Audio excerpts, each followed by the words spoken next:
Okay, everybody, so today we're going to be doing a video on the M1 Carbine, and this is a pretty popular rifle here in the U.S. They're fairly available, but they've gotten up in price nowadays. But the story of the M1 Carbine kind of starts with the Winchester M2 rifle. Winchester was trying to make a rifle to compete with the M1 Garand, and they kept trying to make it, and it was a fairly light 30-06 rifle, around 7.5 pounds. And then eventually they realized that they're never going to beat the M1, and that was around the time they were having trials for a light carbine for the U.S. They were looking for a new carbine to have, that way the intended purpose was so drivers, kind of mortarmen, artillery crew, basically the people that didn't need an M1 Garand could have something to fight with besides a 1911. And so everybody's probably heard of Carbine Williams. He made the action for the M2 rifle, and then after they started to work on the M1 Carbine, Carbine Williams didn't really want to work on it because he thought there's not going to be able to do it in time because they only had around 2 weeks to throw something together. So they took the trigger group and magazine housing and magazines from some of their other Winchester auto loaders, and they managed to slap something together in 2 weeks, took it to the trials, and then the U.S. thought that's pretty good, so they gave it a couple more chances, and then eventually they made something like this. And the original M1 carbines don't have a bayonet lug. They have a push-button safety here. They have flip sights, 2-position flip sights. And then we've got one that's a bit of a later gun, kind of like you'd see in the Korean War more. It's got adjustable sights, has a bayonet lug, and it's also got some more 30-round magazines. Eventually, they started making the M2 carbines, which were select fire, but for World War II, they only had the M1 carbines, and then this M1 carbine is more of the M2 carbine style. We've got a magazine pouch here that goes on your stock that holds 2 magazines. These came in 15-round magazines and 30-round magazines. They also, in the trials, experimented with some other sizes, but they found 15-round magazines were the best. And we've got a bayonet for one of them right here.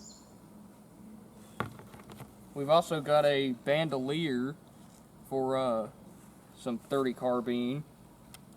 And the 30 carbine is what the M1 carbine is chambered in. We've got some of it loaded up there. The ammo we're going to be shooting today is Monarch, and these are fairly cool little rifles. They've got a lot of history. They were used extensively in World War II and the Korean War, and yeah, the gas system these uses are, I guess, a gas tappet system was the way I've heard it described before, and it looks somewhat similar to the M1 Garand, but it's functionally different. And there's not the production numbers of these guns were up to over 6 million, and the two we have here are a standard this one's a Standard Products and this one's an Inland. Inland made the most of these, and Standard Products made around nearly 250,000. So, not too much else to say about them, so let's get into shooting them some. Alright, now we're going to briefly demonstrate the how the stripper clip would work on the M1 carbine.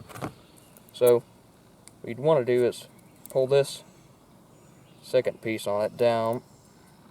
It's a bit stiff, but there we go.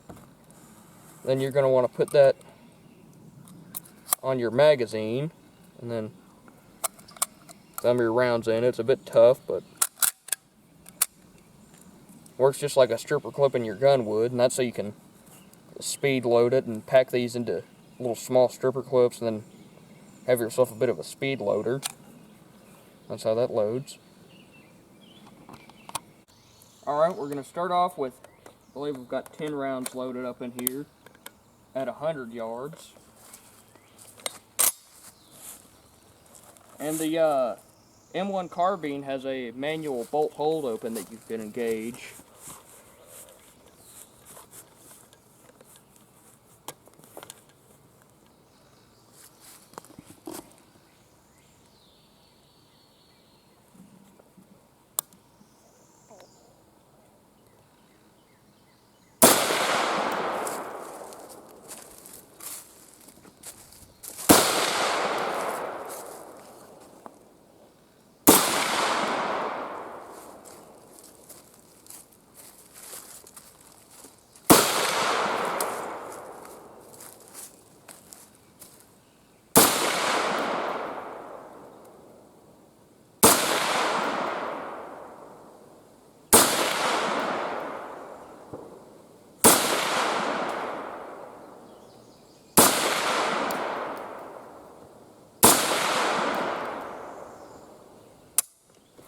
That's all of them.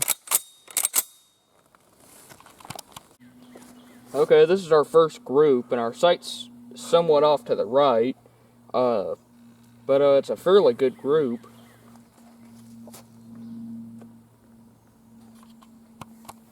Alright, we're going to load up another couple of rounds.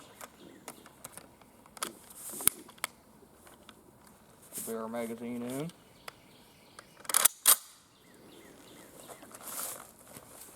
I don't know if I've mentioned this yet, but another thing about the M1 carbines is they're super light if you've never handled one. They're the lightest rifle I've ever held, at least in my memory. I can't think of any that are lighter than this.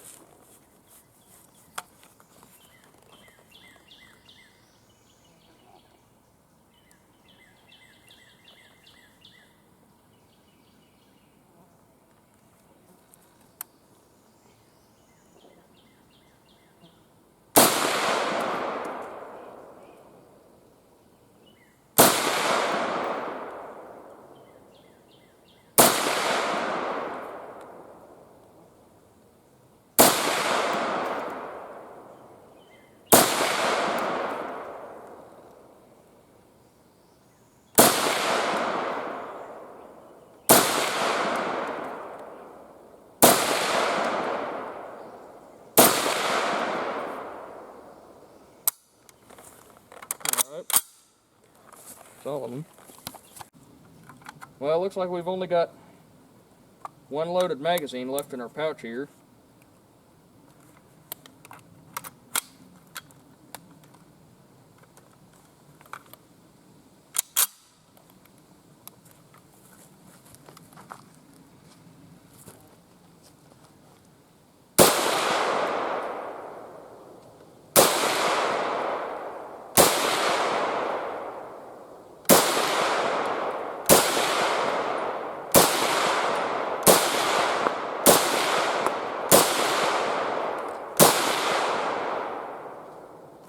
Oh, we got a jam.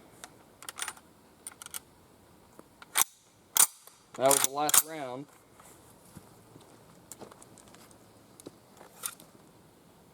Well, since we're out of ammo,